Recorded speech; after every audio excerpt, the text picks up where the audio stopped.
Hello friends, welcome to my channel. আর আপনারা আছেন মাই ড্রিম এজেন্সির সাথে।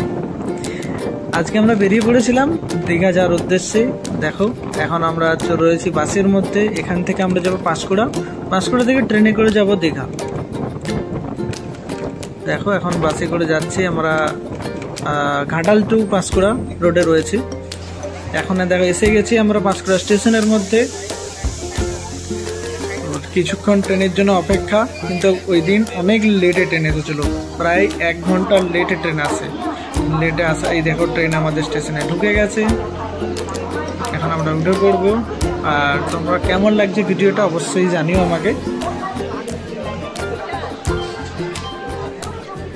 প্রচণ্ড ভিড় আছে গাইজ। এই দেখো ট্রেন দাঁড়িয়েছে, এত পরিমাণে ভিড় রয়েছে। পুরো স্টেশন সবাই দীঘাই যাবে, কেন কি এটা ছিল স্যাটারডে। আমরা স্যাটারডে গিয়েছিলাম, তো স্যাটারডে সানডে এর প্ল্যানিং ছিল।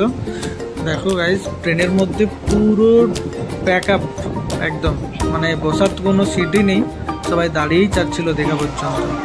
এখন আমরা এসে গেছি দীঘাতে। টাইম ছিল 11টায়, কিন্তু গাড়ি ঢুকেছে এখানে 12টায়, কেন কি 1 ঘন্টা লেট আগে থেকেই ছিল। দীঘার মধ্যে এখন এসে গেছে, আর পুরো প্ল্যাটফর্ম ভর্তি লোকজন রয়েছে। স্যাটারডে সানডে দীঘা এমনিতেই হাউসফুল থাকে। পুরো সবাই চাই যে উইকেন্ডে মজা করতে, তো সেই জন্যই স্যাটারডে সানডেটাই সবাই চুজ করে। আর আমরাও এখন এসে গেছি, ফুল ফ্যামিলির সাথে আমরা ছিলাম সবাই। তো এখন ব্যাগপত্র নিয়ে নিলাম, একটু ফ্রেশ হওয়ার পর মুখে চোখে জল নিয়ে নেওয়া হয়েছে। আবার ব্যাগ উঠিয়ে চলো হোটেলের দিকে যেতে হবে। এখন আমরা বেরোবো। এটা আগে এই সেটগুলো এগুলো ছিল না, এখন স্টেশনটা অনেকটাই উন্নত হয়ে গেছে। দেখো, আর এখান থেকে যে দেখা যাচ্ছে দীঘার জগন্নাথ মন্দির, স্টেশন থেকে চূড়াটা দেখা যায়, মেন মন্দির যেটা, সেটা অনেকটাই উঁচু। আর আমরা এগিয়ে চললাম, স্টেশনের বাইরে গিয়ে দেখি, ওখান থেকে যাব হোটেলে। হ্যাঁ, আমাদের হোটেল আগে থেকে বুক করা রয়েছে, তো কোনো অসুবিধা হবে না। জাস্ট হোটেলে পৌঁছানোর যেটুকু টাইম লাগে। এই দেখো, এটা দীঘা স্টেশন। অনেক ডেভেলপ হয়ে গেছে, এত লোকজন আসছে, এতই হচ্ছে, ডেভেলপ তো করতেই হবে। তো ডেভেলপ হয়ে গেছে অনেকটাই। এখন আমরা বাইরে বেরিয়ে পড়েছি, অনেকেই ডাকাডাকি করছে। আর আমাদের যেহেতু আগে থেকে বুকিং আছে, তো আমরা কারো কথাই শুনবো না। আর তোমাদের দিকেও বলে দিচ্ছি যে যদি কখনো দীঘা আসো, এখানে অনেক টোটো অটোওয়ালা থাকবে, যাদের সাথে দীঘার হোটেলের সেটিং রয়েছে। তো ওদের সাথে ওরা দালালি করে, ঠিক আছে? ওদের সাথে একদমই যাবে না। আমরা অনলাইনে দীঘার প্রত্যেকটা হোটেল বুকিং হয়, বুকিং করে তারপরেই যাবে। কেন কি এক তো স্যাটারডে সানডে যদি যাও, তাহলে অবশ্যই বুকিং করে যাবে। কেন কি দীঘার সিজন যেটা রয়েছে, সিজনে রুম পাওয়াও যায় না, আর অনেক বেশি চার্জেস নাই। দেখো, এখন আমরা যাচ্ছি আমাদের হোটেলের উদ্দেশ্যে। এখানে যেতে যেতে যে ভরপেট রেস্টুরেন্ট, এটা অনেকেই জানো, সবদিকে দীঘার ফেমাস রেস্টুরেন্ট। আর ওরা এখন নিজেদের রিসোর্টও চালু করেছে, যদি কেউ চাও তো ওখানে থাকতেই পারো। আমরা ছিলাম এই হোটেলটাতে। দেখো, রুমটা দেখিয়ে দিচ্ছি। এখানে ডবল বেডেড রুম রয়েছে।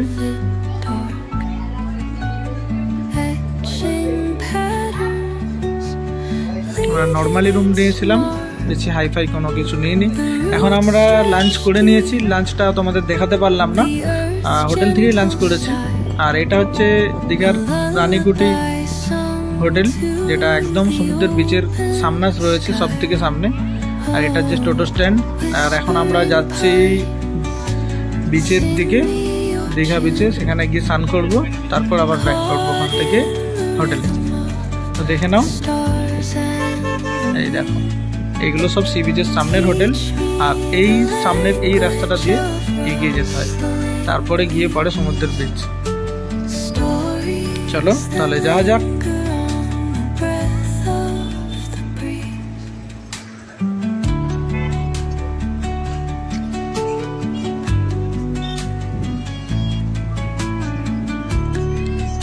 যদি আমার ভিডিওটা ভালো লাগে, অবশ্যই আমার চ্যানেলটাকে সাবস্ক্রাইব করে দিও। আর ভিডিওটা ভালো লাগলে লাইকও করে দিও। আর এটা আমাদের পার্ট 1 আছে, এরপরে পার্ট 2 আমি নিয়ে আসবো। এখন পার্ট 1টা দেখে নাও।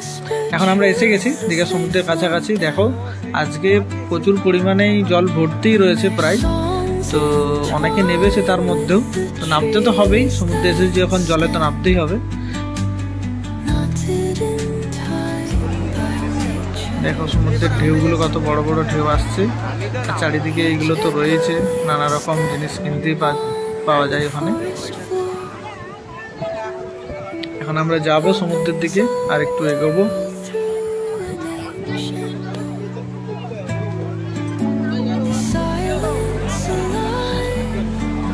দেখো আমরা এখন যাচ্ছি সামনের দিকে, দেখি ওখান দিয়ে নামা যায় কিনা।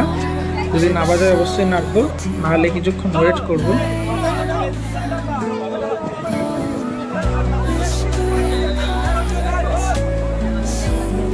প্রচন্ড পরিমাণে ক্রাউড রয়েছে, অনেক সবাই এসেছে, যেহেতু স্যাটারডে সানডে আগেই বলেছি, তো একদম ভর্তি থাকে দীঘা। দেখো কিছু সমুদ্রের ঢেউ দেখে নাও, এই দেখো পুরো ভর্তি রয়েছে জল। যারা সামনের দিকে এগিয়েছে অন্য জায়গা দিয়ে নেমেছে, বাট আমরা খুব পরে নামবো। এখানে যেহেতু আমরা ফ্যামিলি নিয়ে এসেছি, ছোট বাচ্চারাও রয়েছে, আমরা ওদের দিকে নিয়ে ওখানে নামবো না। এখন আমরা একটু সাইডে যাব, পরে নামবো যখন জলটা অনেকটা কমে আসবে, তারপর ওখানে নামবো। এই সাইড দিয়ে আমরা দেখলাম ওখানে খালি রয়েছে, তো এইটা দিয়ে এগিয়ে যাচ্ছি। এই পাথরগুলো খুব স্লিপ করে ফ্রেন্ড, তোমরা যদি কখনো যাও খুব সাবধানে যাবে, কেন কি এখানেও জল থাকে, তো সেই জন্য পাথরগুলো একদম দেখেছো লালচে লালচে হয়ে আছে, অনেকে রয়েছে, তো পিচ্ছিল রয়েছে পাথরগুলো, তো খুব সাবধানে এখান দিয়ে যাবে। আমরাও খুব সাবধানেই যাচ্ছিলাম,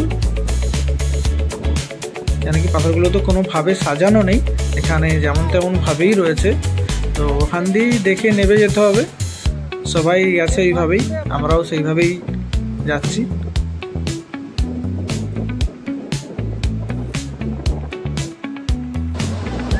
এখানে এসে গেছি সামনে একদম, এখানে আমরা সবাই বসে পড়েছি। ঢেউগুলো আসছে, আর দেখো ঢেউগুলো এসে একদম ভিজিয়ে দিচ্ছে, আমরা অনেক সামনে এসেই গেছি। এই দেখো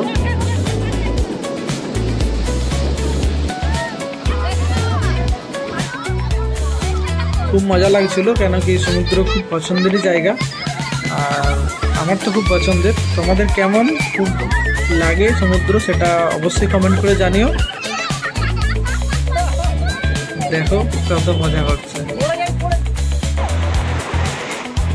এরপর একটু জল কমতে আমরা এগিয়ে গেছিলাম কিছুটা, এই দেখো আমরা নেমেছি অনেকটা আগে।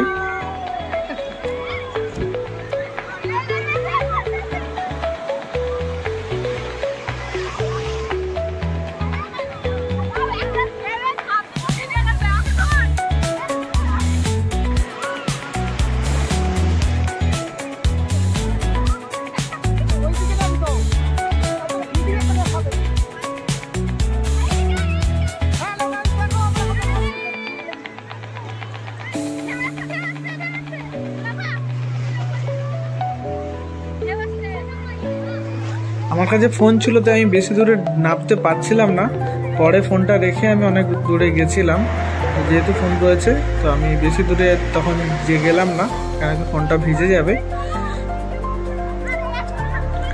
ভিডিওটা যদি ভালো লাগে অবশ্যই আমার চ্যানেলটাকে সাবস্ক্রাইব করে দিও, আর লাইক করে দিও, আর কমেন্ট করে জানিও তোমাদের সমুদ্র কেমন লাগে, আর তোমরা দীঘা কতবার গেছো। আমি তো অনেকবারই গেছি, বাট এটা আমার ফার্স্ট টাইম ব্লগ দিলাম।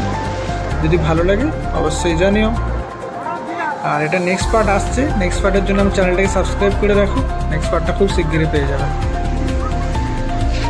চলো এখনকার মতো টাটা, দেখা হচ্ছে নেক্সট ভিডিওতে।